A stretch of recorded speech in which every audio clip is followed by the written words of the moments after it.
کیا آپ اس شخص کے بارے میں جانتے ہیں جو آج سے ہزاروں سال پہلے پیدا ہوا لیکن آج بھی ہمارے درمیان زندہ ہے؟ یہ شخص مختلف موقعوں پر ہمارے سامنے آتا ہے اور ہمیں راہ دکھاتا ہے۔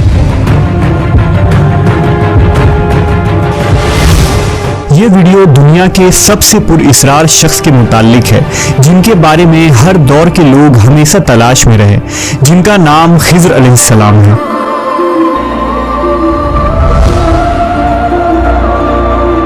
حضرت خضر علیہ السلام کو ہمیشہ زندہ رہنے کی قوت کیسے ملی، اس کے متعلق مختلف واقعات ملتے ہیں۔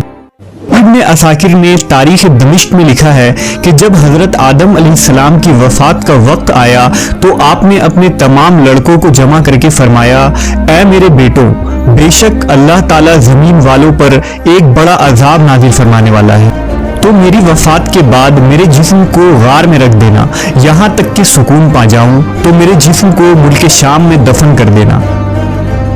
لہذا آپ کی وفات کے بعد حضرت آدم کا جسم مبارک آپ کے بیٹوں کے پاس رہا۔ جب اللہ نے نوح علیہ السلام کو مبعوث فرمایا تو انہوں نے حضرت آدم کے جسم کو اپنے پاس رکھا۔ جس وقت اللہ نے زمین پر طوفان بھیجا اور پوری زمین ایک زمانہ تک ڈوبی رہی، پھر طوفان ختم ہونے کے بعد حضرت نوح بابل شہر میں آ کر ٹھہرے اور اپنے تینوں بیٹوں شام، حام اور یافس کو وصیت کی کہ آدم علیہ السلام کے جسم مبارک کو اس غار سے لا کر شام میں دفن کر دو جہاں انہوں نے وصیت کی تھی۔ تو ان لڑکوں نے کہا، زمین وحشت ناک ہے، نہ کوئی اس زمین سے مانوس ہے اور نہ وہاں کا راستہ جانتا ہے۔ حضرت نوح نے کہا، حضرت آدم علیہ السلام نے اس شخص کے لیے جو ان کے جسم کو دفن کرے گا قیامت تک زندہ رہنے کی دعا کی ہے۔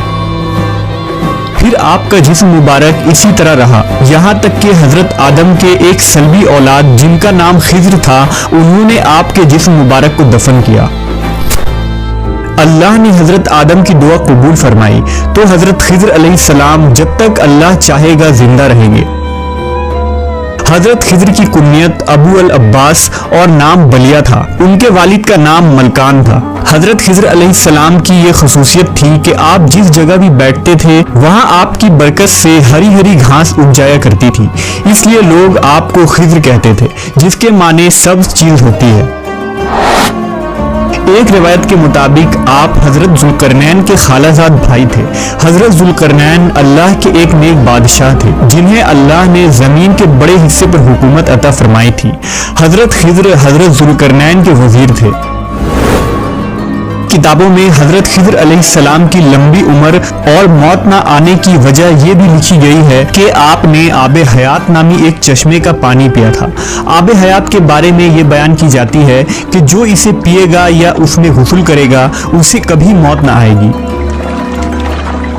توریت کے باب یوحنا میں آب حیات کا ذکر یوں ملتا ہے، پھر اس نے مجھے بلور کی طرح چمکتا ہوا آب حیات کا ایک دریا دکھایا جو خدا کے تخت سے نکل کر اس شہر کے درمیان میں بہتا تھا اور دریا کے پار زندگی کا درخت تھا۔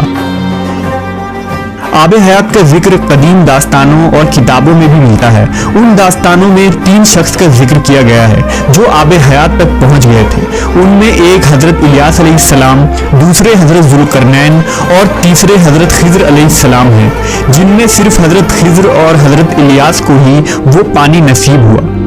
روایتوں کے مطابق ذوالقرنین نے قدیم تاریخی کتابوں میں پڑھا تھا کہ سام بن نوح کی اولاد میں سے ایک شخص چشمہ حیات سے پانی پی لے گا تو اس کو موت نہ آئے گی، اس لیے حضرت ذوالقرنین نے اس پانی کی تلاش میں مغرب کا سفر کیا۔ ذوالقرنین کے علم میں یہ بات آئی کہ آب حیات اندھیرے راستوں میں موجود ہے اور وہاں 360 چشمے ہیں، لہذا ذوالقرنین نے اپنے لشکر سے 360 لوگوں کو چنا اور ہر ایک کو ایک ایک مچھلی دے کر حضرت خضر کی سربراہی میں روانہ کیا۔ تمام لوگوں کو یہ ہدایت دی گئی کہ ہر فرد اپنی مچھلی کے ساتھ چشمے میں اتر جائے اور واپس آ کر اپنی اپنی مچھلی ظاہر کرے۔ کافی لمبے سفر اور دشواری کے بعد آخر کار یہ لوگ اس چشمے تک پہنچ گئے۔ جب واپس آئے تو ذوالقرنین نے کہا کہ سب اپنی مچھلی جمع کروا دے، لہذا سب نے اپنی مچھلی ان کے سامنے پیش کر دی سوائے حضرت خضر علیہ السلام کے۔ ذوالقرنین نے دریافت کیا تو انہوں نے بتایا کہ میں جب چشمے میں اترا تو مچھلی میرے ہاتھ سے نکل کر پانی میں چلی گئی۔ میں نے غوطہ لگا کر اسے پکڑنے کی بہت کوشش کی مگر ناکام رہا۔ ذوالقرنین نے کہا وہ پانی آپ کے مقدر میں تھا۔ آب حیات میں غوطہ لگانے اور اس مقدس پانی کو پینے کی برکت سے حضرت خضر ہمیشہ زندہ رہیں گے اور آپ کو کبھی موت نہ آئے گی۔ حضرت موسیٰ علیہ السلام سے بھی حضرت خضر کی ملاقات کا ذکر قرآن مجید میں ملتا ہے، جس کے مطابق حضرت خضر کو ایک الہامی علم عطا کی گئی تھی جسے علم لدنی کہتے ہیں۔ اس علم کو سیکھنے کے لیے حضرت موسیٰ حضرت خضر کی خدمت میں حاضر ہوتے ہیں اور ان سے درخواست کرتے ہیں کہ اللہ نے انہیں جو علم عطا کیا ہے وہ انہیں بھی سکھا دیں، لیکن حضرت موسیٰ کی جلد بازی اور صبر نہ کرنے کی وجہ سے حضرت خضر وہ علم مکمل طور پر حضرت موسیٰ علیہ السلام کو نہیں سکھا پاتے ہیں۔ بعض علماء نے اس واقعے کو دلیل بنا کر حضرت خضر کو نبی قرار دیا ہے، کیونکہ ایک پیغمبر کو ایک عام بندہ کوئی علم نہیں سکھا سکتا۔ حضرت خضر علیہ السلام کو جو علم لدنی عطا کی گئی تھی، اس کے ذریعہ آپ مشکل میں پھنسے لوگوں کی مدد فرماتے ہیں اور گمراہوں کی رہنمائی کرتے ہیں۔ لوگوں میں یہ بھی مشہور ہے کہ آپ راستہ بھٹک جانے والوں کو راہ دکھاتے ہیں۔ اگر کوئی اللہ کا نیک بندہ مشکل کا شکار ہو کر راستہ بھٹک جاتا ہے تو حضرت خضر علیہ السلام اس کی مدد کرنے عین وقت پر پہنچتے ہیں۔ روایتوں کے مطابق حضرت الیاس علیہ السلام کی ذمہ داری سمندر میں لوگوں کی رہنمائی کرنا ہے اور حضرت خضر زمین پر لوگوں کی رہنمائی کرتے ہیں۔ بعض روایتوں کے مطابق خضر علیہ السلام نے حضرت محمد صلی اللہ علیہ وسلم کے ہاتھوں پر بھی بیعت کی ہے اور مدینہ میں آپ صلی اللہ علیہ وسلم سے ملاقات کے لیے بھی آیا کرتے تھے۔ اس کے علاوہ عمر بن عبدالعزیز سے بھی حضرت خضر کی ملاقات ثابت ہے۔ صحیح مسلم کی ایک حدیث کے مطابق جب دجال مدینہ کے قریب ایک جگہ تک پہنچے گا تو مدینہ سے ایک شخص اس کے مقابلے کے لیے نکلے گا جو اس وقت کا سب سے بہترین شخص ہوگا۔ یہ شخص حضرت خضر علیہ السلام ہوں گے۔